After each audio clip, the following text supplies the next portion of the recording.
At our engagement dinner, my daughter's fiancé leaned across the table and whispered something that made my blood run cold. "Sign over 49% of Blackwood Vineyards to me before the wedding, or I'll make sure everyone knows what your daughter really is."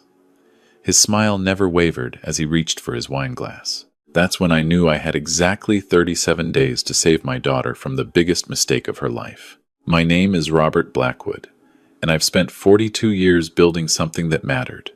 Not just a business, but a legacy. When my wife Catherine passed from cancer 6 years ago, I promised her I'd keep our family together. Our daughter Madison was everything to us. Smart, compassionate, a veterinarian who genuinely cared about healing.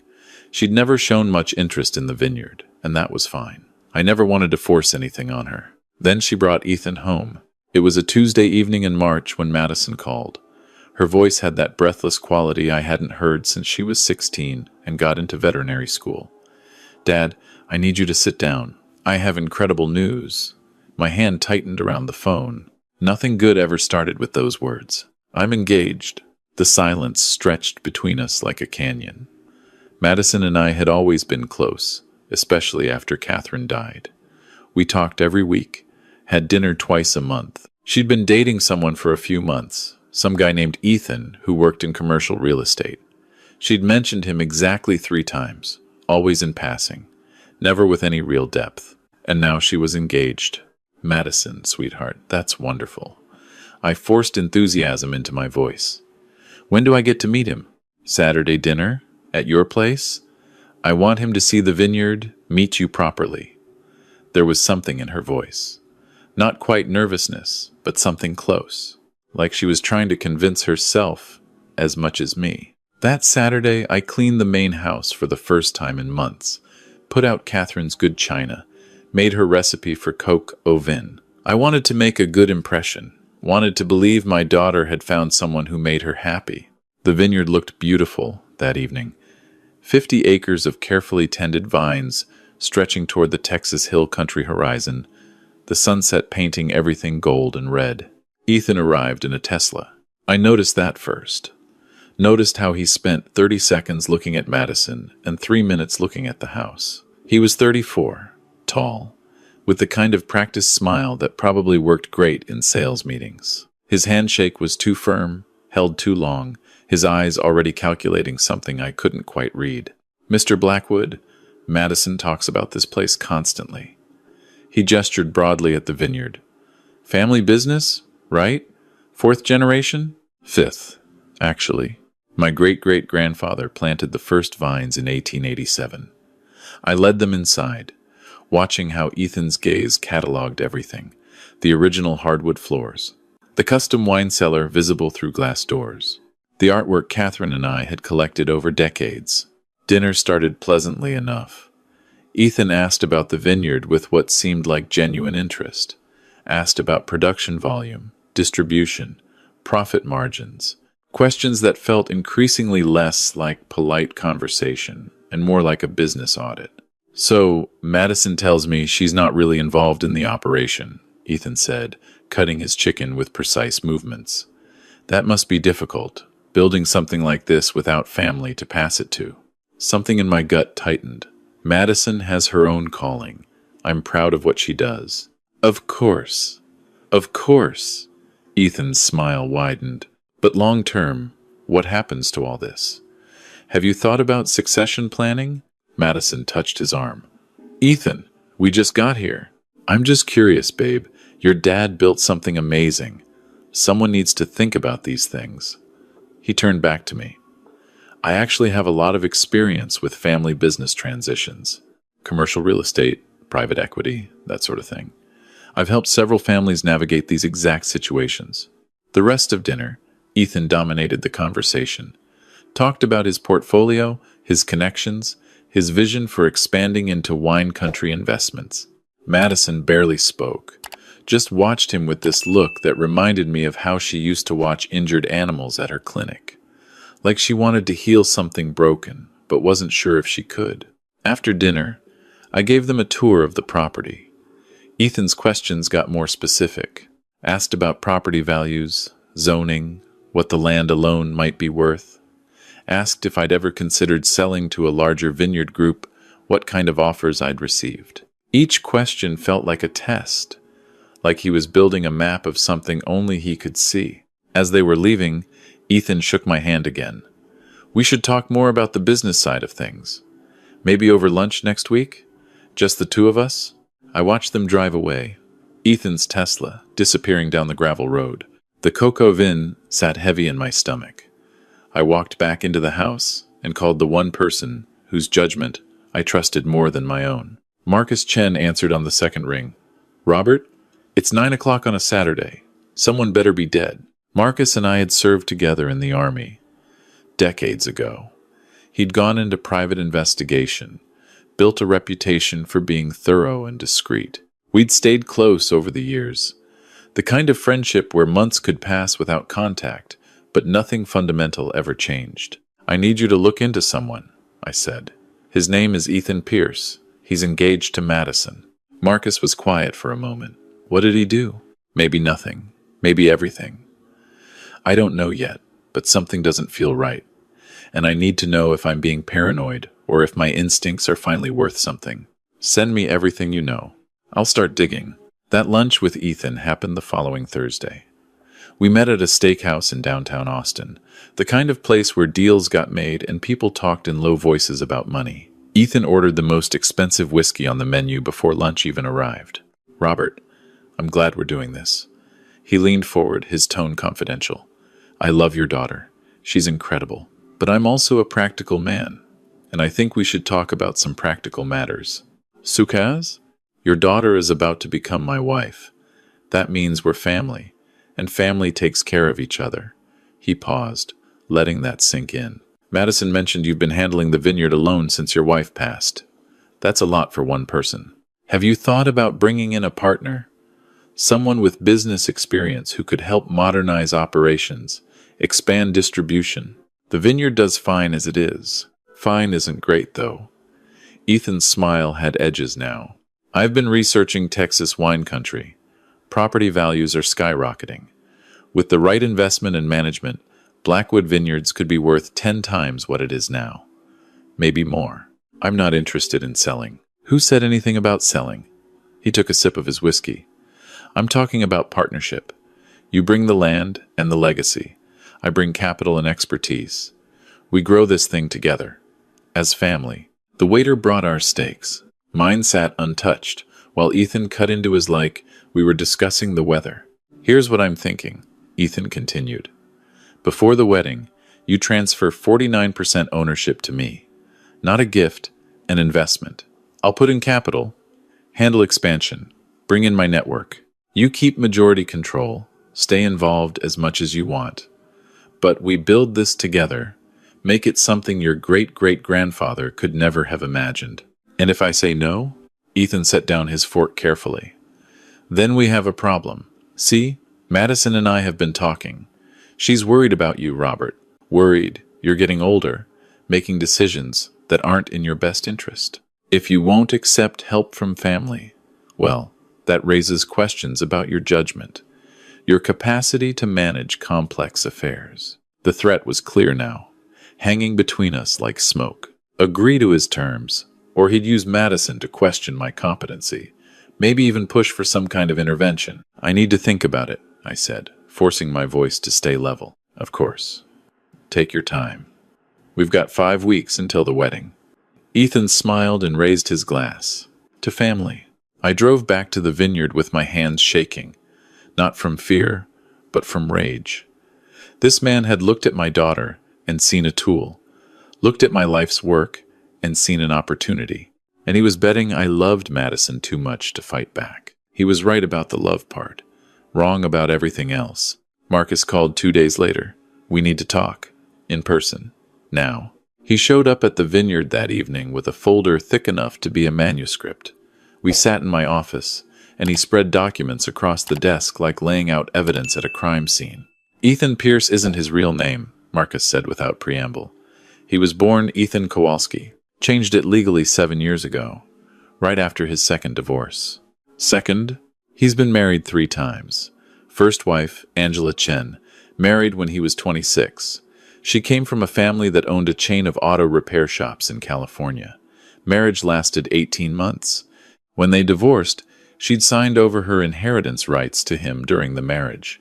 He liquidated the shops, walked away with $2 million. My stomach dropped. And the second wife? Jennifer Park, Korean-American, family owned a successful restaurant group in Seattle. Same pattern. Whirlwind romance, quick engagement, married within 6 months. During the marriage, he convinced her to make him a partner in the business. 2 years later, divorce. He forced a sale of the restaurants, took half the proceeds. Another $3 million. Third wife? Sarah Bennett. Real estate developer's daughter from Phoenix. This one was smarter. She had a prenup. When she started noticing discrepancies in their finances, she filed for divorce. But here's the interesting part. Marcus pulled out another document. She tried to warn the next woman. Ethan threatened her with a defamation lawsuit, made her sign an NDA as part of the divorce settlement. She couldn't tell anyone what he'd done. I stared at the documents, my vision blurring. Madison is number 4. Gets worse. I found 2 other women between wife 3 and Madison, both from wealthy families. Both engagements ended abruptly with harassment claims that mysteriously disappeared after settlements were paid.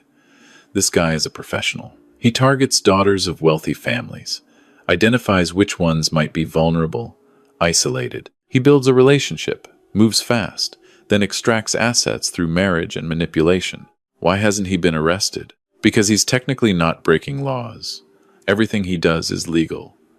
Unethical as hell, but legal. He finds women who want to believe in love, families who want to believe in second chances. By the time anyone realizes what he is, he's already got his hooks in so deep that fighting him means destroying the family. I picked up one of the documents. A photo of Ethan, younger, standing outside a courthouse with his second wife. She looked happy. He looked hungry. There's more, Marcus said quietly. I tracked his finances. He burned through the money from the first 2 divorces. Gambling, bad investments, expensive lifestyle. He's broke, Robert, deep in debt. Madison isn't just a target. She's his last shot at staying afloat. I need copies of everything. Already made them? But Robert, you need to be careful here. This guy is smart. If he suspects you're onto him, he'll accelerate his timeline or turn Madison against you completely. Right now, you have one advantage. He doesn't know, you know.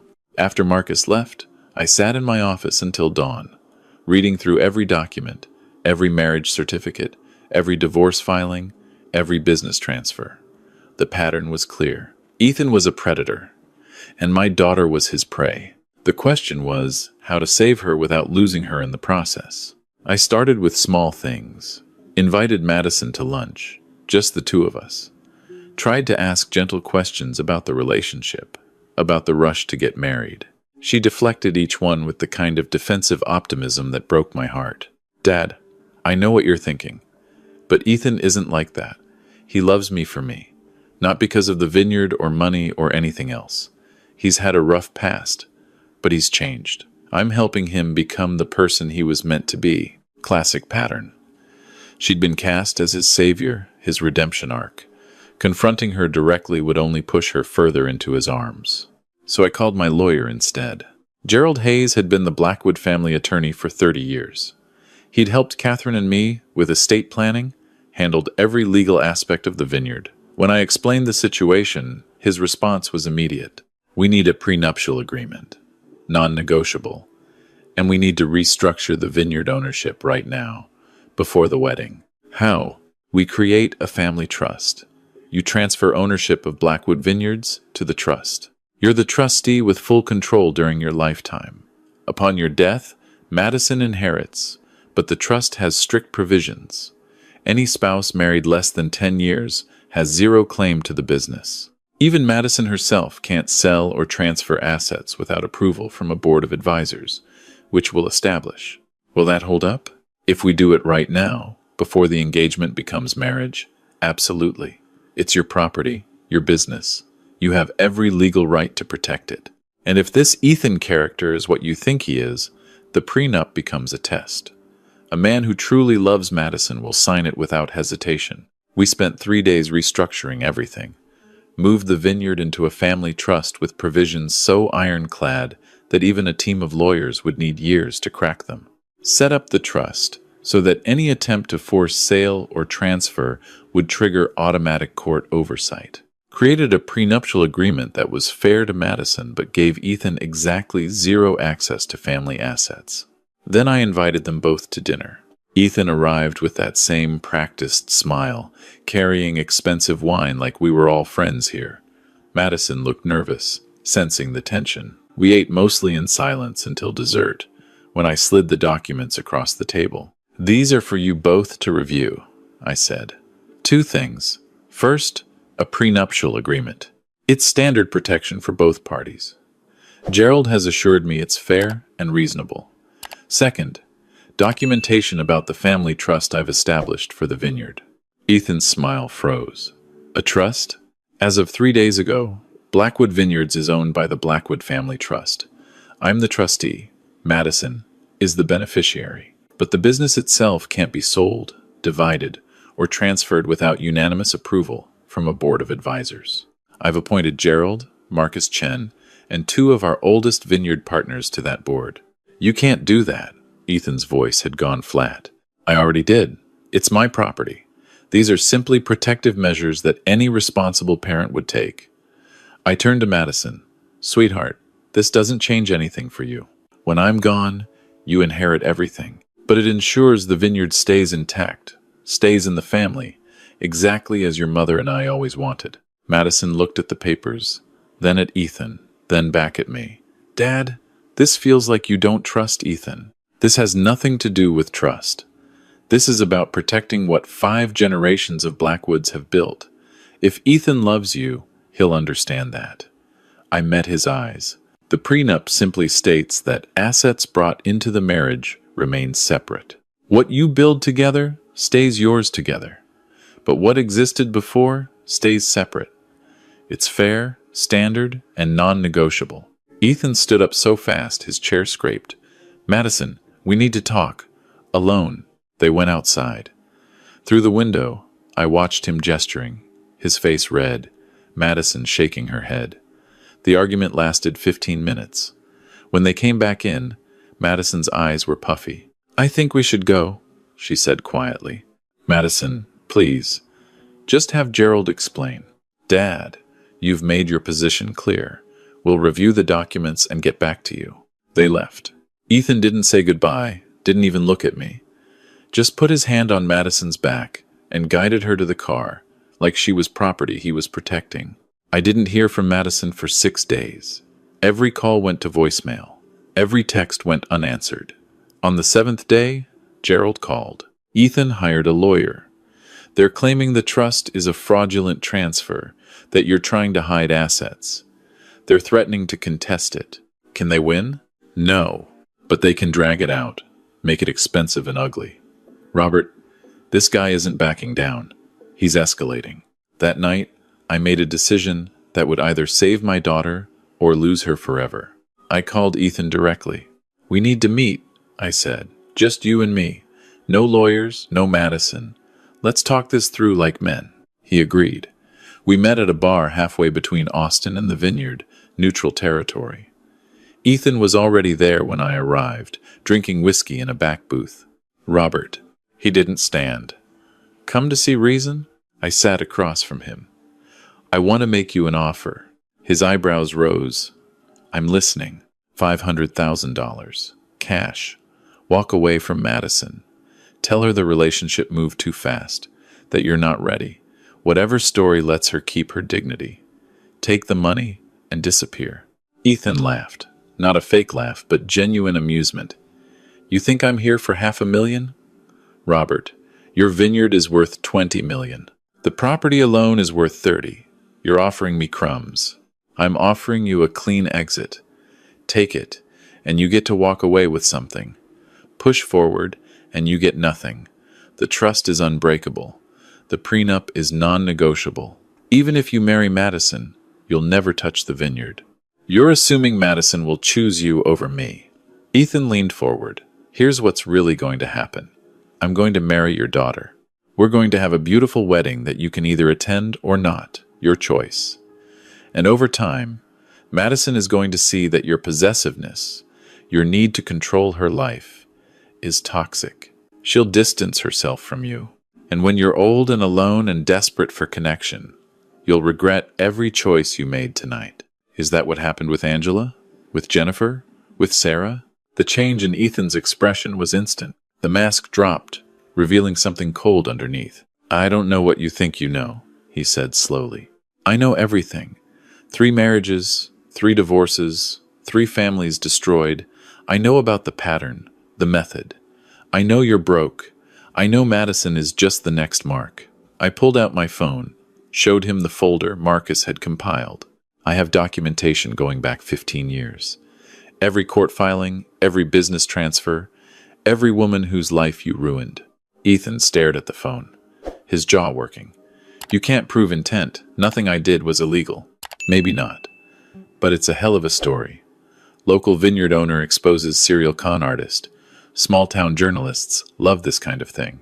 Social media, too. Even if nothing leads to criminal charges, your reputation becomes radioactive. No more wealthy families. No more trusting daughters. You become the cautionary tale mothers warn their daughters about. You'd do that to Madison? Humiliate her publicly? I'd do anything to protect her. That's the difference between us. You see her as an asset. I see her as my daughter. I stood up. 500,000. Final offer. Take it and disappear, or I burn your life to the ground and watch you scramble through the ashes. I walked out before he could respond. 2 days later, Madison showed up at the vineyard, alone. She looked exhausted, like she hadn't slept. When I opened the door, she didn't say anything, just walked past me into the living room and sat on the couch where she used to read books as a child. Ethan and I had a fight, she said finally, about the prenup. He said if I truly loved him, I'd refuse to sign it, refuse to let you control our marriage before it even starts. She looked up at me with Catherine's eyes. Dad, why don't you trust him? This was the moment, the choice between protecting her and losing her. I sat down next to her. Madison, what do you know about Ethan's previous relationships? He's been married before, he told me. It didn't work out. How many times? She hesitated. Twice. He said he married young, made mistakes. 3 times, sweetheart. He's been married 3 times. And before you, there were 2 other engagements that ended badly. I pulled out my phone, opened the folder. I hired a private investigator, not because I don't trust you, but because something felt wrong and I needed to know if I was being paranoid. I showed her everything, every document, every court filing, watched her face change as she read about Angela, Jennifer, Sarah, watched her hands start shaking when she saw the pattern of asset transfers, the quick marriages, the calculated exits. This can't be right, she whispered. He wouldn't. There's more. I pulled up financial records Marcus had obtained. He's broke, Madison. Deep in debt, gambling losses, failed investments. The vineyard isn't something he wants. It's something he needs. She sat there for a long time, just staring at the documents. When she finally spoke, her voice was small. At dinner last week, he asked me about your health, asked if you had any cognitive issues, any signs of declining capacity. I thought he was just concerned. She looked at me. He was planning something, wasn't he? Building a case that you weren't competent to make decisions? Probably. It's a common tactic in situations like this. Isolate the target, discredit any opposition, then move in for the extraction. How long have you known? A few weeks. I wanted to be sure before I said anything, and I was terrified that telling you would push you away from me. I took her hand. Madison, I'm sorry. Sorry I didn't see this sooner. Sorry I wasn't there to protect you from this. But you need to know, I didn't do this to control you. I did this because you're my daughter and I would rather lose you than watch you be destroyed. She started crying. Not dramatic sobs, but quiet tears that hurt worse to witness. I pulled her into a hug like I used to when she was little, and the world felt too big. What do I do? She asked. That's your choice. But whatever you decide, I'm here. No judgment, no conditions. Just love. She stayed at the vineyard that night. The next morning, she asked to see all of Marcus's findings again. Spent hours reading every page, every detail. I made coffee and stayed quiet, letting her process. Around noon, she made a phone call.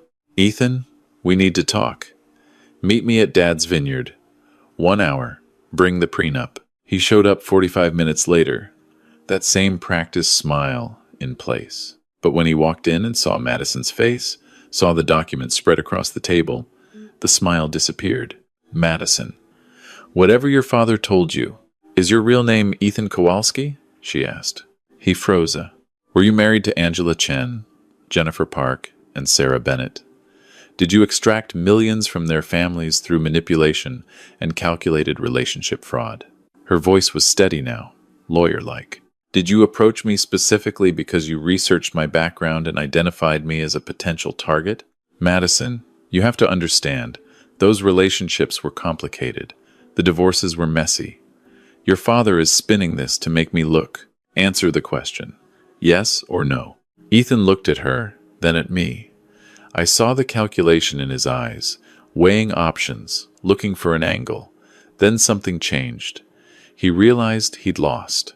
"It's not what you think," he said finally. "Then explain it to me. Explain why you changed your name.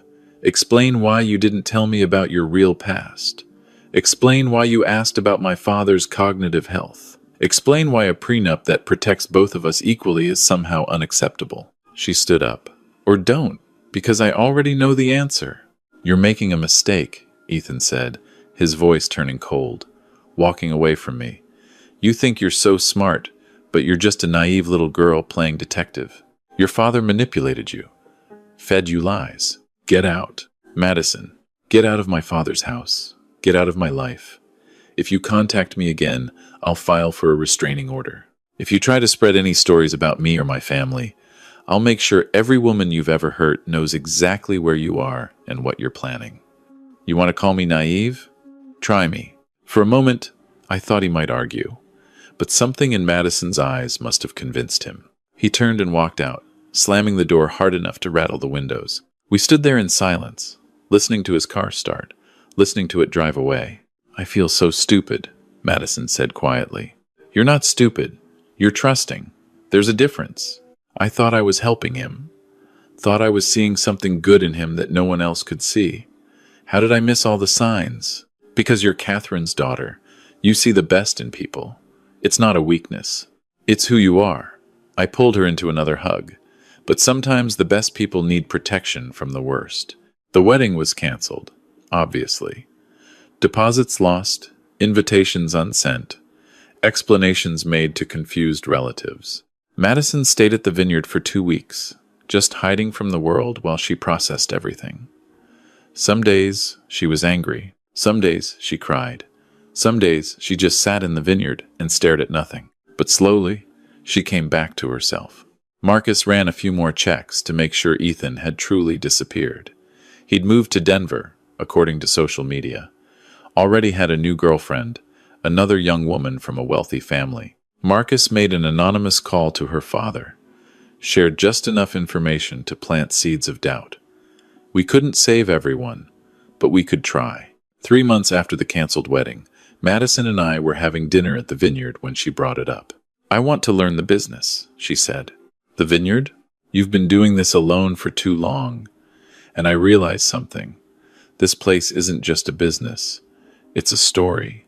5 generations of people who built something that mattered. Mom loved this place, and I want to understand why. You don't have to do this for me. I'm not. I'm doing it for me. Ethan made me feel like I was just an inheritance, just an asset attached to wealth. But that's not who I am. I'm a Blackwood, and maybe it's time I figured out what that means. So she started coming to the Vineyard twice a week, learning about soil, about growing seasons, about the chemistry of fermentation. She was terrible at it initially, asked 1,000 questions, made mistakes, but she kept showing up, kept trying. 6 months later, she moved into the guest house on the property, said she wanted to be closer, wanted to really commit to learning. Her veterinary practice went to part-time. The Vineyard became her focus. A year after the canceled wedding, Madison stood at the edge of the Vineyard at sunset. exactly where Catherine and I used to stand together. She'd just closed a distribution deal that would expand our reach into 3 new states. Her idea, her negotiation, her victory. "I get it now," she said. "Why you fought so hard. This isn't about money or property. It's about identity, about knowing who you are and what you stand for. Your mother would be proud of you. I'm proud of me too. For the first time in a long time," she smiled. "And Dad, thank you. For seeing what I couldn't. For protecting me when I couldn't protect myself. For loving me enough to risk losing me. You're my daughter. There was never a choice." We stood there as the sun set over 50 acres of vines that had weathered droughts, freezes, and 5 generations of blackwoods. The land that Ethan Pierce had seen as an opportunity, Madison now saw as a responsibility, a legacy worth protecting, worth understanding, worth continuing. Sometimes the best revenge isn't about destroying the people who tried to hurt you. Sometimes it's about protecting what matters, about standing firm in the face of manipulation, about refusing to let predators take what doesn't belong to them. Ethan thought he could use love as a weapon. He thought he could exploit Madison's kindness and my desperation for family. He thought wealth made people weak. He was wrong about all of it. The vineyard stands. The family endures. And somewhere in Denver, Ethan Pierce is probably already charming another young woman, telling another story about how he's changed, how he's different. Maybe someone will stop him. Maybe someone won't. But Madison learned to see the warning signs. Learned that love shouldn't require you to ignore red flags. Learned that trust is earned through action, not demanded through manipulation. And in the end, that's worth more than any business deal, any settlement, any amount of money he could have taken. The best inheritance I could give my daughter wasn't the vineyard. It was the ability to recognize her own worth, to stand firm in the face of predators, to understand that being kind doesn't mean being naive. Some lessons cost everything to learn. We learned ours at the cost of a canceled wedding and a few thousand in deposits. Ethan's next victim might not be so lucky. But that's not my story to tell anymore. My story is about a father and daughter, 50 acres of grapes, and the understanding that some things are worth fighting for. Not because they're valuable, but because they're ours. And no one, no matter how charming or calculating, gets to take that away.